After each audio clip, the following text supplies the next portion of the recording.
So, it's Monday morning. Nobody's going to work. Think everybody took Monday off? This is like back when we were locked down. There will be no travel inside the red zone. No, you stupid bitch. That's the white zone. Listen here. Oh, if you watch the movie Airplane, you'll understand that one. The red zone and the white zone. Anyway, Monday morning, July 5th, headed back to work.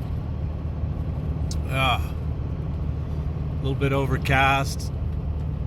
I hope it's cool up in the mountains. I hope.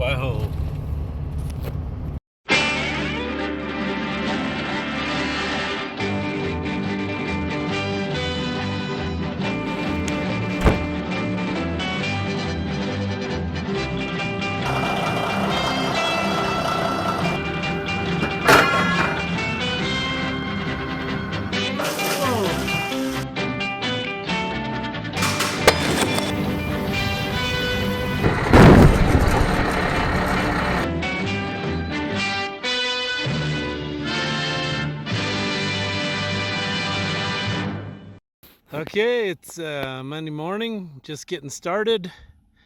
Just had my second breakdown on the grader. This is the neutralizer pedal spring, so that some people call it a clutch pedal. Basically, it just modulates the oil pressure to the clutch, forward clutch on the grader, so you can let it out like a clutch. You can't run without that. That pedal falls to the floor and neutralizes the tranny. So I got to see if I can bend a hook on this again and get it hooked back up. Okay, so I got the end bent, so I got to pull it down and get it on that right there without skinning all my knuckles. Okay, I got it hooked up. Don't know how long it'll last. My booger picker on my left hand was a casualty. Discovered that if you use the right tool, it works. So I stuck a screwdriver in the coils and pulled it down. With a pair of pliers, you can never get the loop on because the pliers take up too much room trying to get a hold of it. So let's see if it'll work without breaking off here. Yep. Guy's just gonna have to be careful not to slam it all the way to the floor. So I told you all that was wrong with the alternator on this was the hot terminal. The bolt came loose on the alternator. It's a 50 amp alternator, pretty standard. My dealer sold me a 35 amp. It doesn't even show a 35 amp in there, but a 35 amp, if you got lights and stuff, it just ain't enough. And so I'm having Mrs. Jpaydirt take it back because it was like $531 core and $500 and something for the alternator. So you're talking $1,000. I can buy the same thing at Napa for about 200 and something. The boys bought one for their truck. So they're going to get it back. And then we need a set of belts real bad because one of them's cracked horizontally directly across the belt, and it's going to break. And if it does and I don't notice it, it takes the other belt out, derails it, and shuts the fan off. You could break a head real quick. Hey, look what I just found. There's the broken piece of spring right there. Oh, we better get that. Oh, I might be able to weld that back on. Yeah, maybe I could machine that back on. I don't know. Anyway, I think this was just a cheap spring I bought at my local cow down there at the cow ranch. That's a farm and ranch store. You go down there, they got a boat bin, got all kind of cool stuff in there. So anyway, I think because the cat didn't stock the spring and they wanted a fortune for it, so I bought that. Okay, this looks like dirt. It ain't dirt. It's rock with dirt in it. More rock than dirt. And that's why we have to push load. Plus, it's packed tighter than a preacher's dick in a goat.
So this morning I'm down here gathering up all the bones and getting as close to grade as I can.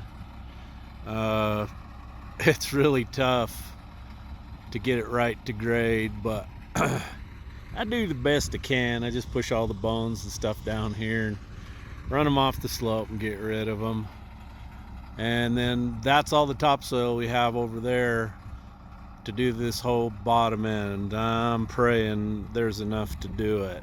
If I don't have enough, I'm probably going to have to go on that side of that stake line, roll the brush over so we can get the scraper in there and take one scraper width and cut that down to get a little more topsoil.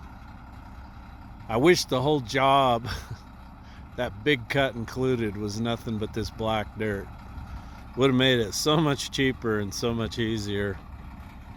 But you work with what you got. These rocks they're nasty stuff. You hit them, they fracture, they're sharp. It just beats the tar out of you. So it's Tuesday morning, July 6th. Yeah, that's what day it is. I come up here, I forget what day it is. So yesterday, Jake came in and made all this cut, and we got it all wiped out and staked. We got the shoulder stakes in, and then got the center line moved back over where it belongs, and we're ready to try to finish it. So we get this topsoil on, then everything's done from here on up to where we're camped, and all we've got's that upper end to cut down, and so far that's turned out to be good dirt. It's got a lot of boulders and rocks in it. I'm hoping we don't run into this white crap when we get down, because we've got a 8 or 9 foot cut in that left upper corner, but it's going to come down quick in that corner. It's not a huge area. So anyway, I'll just keep pushing these rocks down here till I get everything gone.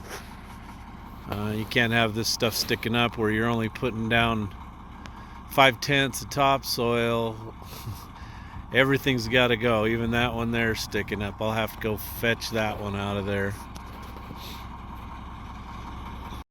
Okay, I have pushed that stuff left. I've pushed it right. I've done the hokey pokey. And this is what you end up with. A big old pile of useless runway bones. So I'm trying to decide whether to have Jake come up with a scraper and scoop this or push it off the side. There's a lot of rocks in this. And I don't know, I could line this side with it to kind of help with erosion, or I could haul it off. So I got to make that decision here pretty quick. Here comes Jake. So anyway, that's it. The more you grade it, the more you generate. The more you know. Brought to you by Jpaydirt.